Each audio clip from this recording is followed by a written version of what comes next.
តន់ចាប់ទេពលរដ្ឋថៃនឹងបន្តធ្វើបាតុកម្មជាថ្មីនៅថ្ងៃទី1ខែកក្កដាដើម្បីដកតំណែងនាយករដ្ឋមន្ត្រី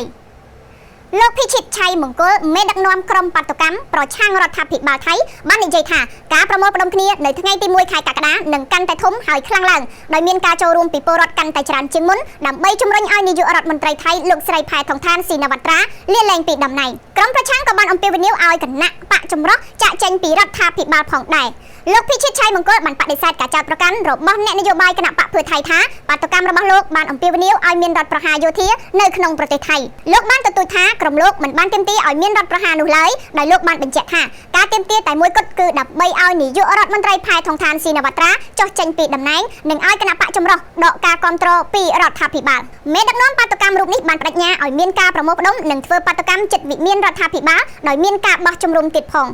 ដោយឡែកលោកស្រីផែថងឋានស៊ីណាវត្រាបានដាក់សំណើដល់ព្រះមហាក្សត្រដើម្បីឲ្យមានការយល់ព្រមលើការរុះរើសមាជិកគណៈរដ្ឋមន្ត្រីថ្មីក្រោយគណៈបកមួយបានដើរចេញពីរដ្ឋាភិបាលចម្រុះក្នុងគណៈរដ្ឋមន្ត្រីថ្មីលោកស្រីនឹងកាន់តំណែងជានាយករដ្ឋមន្ត្រីនិងជារដ្ឋមន្ត្រីក្រសួងវប្បធម៌ហេតុផលដែលនាំឲ្យលោកស្រីផែថងឋានយកតំណែងរដ្ឋមន្ត្រីក្រសួងវប្បធម៌មកកាន់កាប់នោះគឺដើម្បីលោកស្រីអាចចូលប្រជុំគណៈរដ្ឋមន្ត្រីបានក្នុងករណីតុលាការធម្មនុញ្ញព្យួរឬដកតំណែងលោកស្រីពីនាយករដ្ឋមន្ត្រីនៅពេលខាងមុខ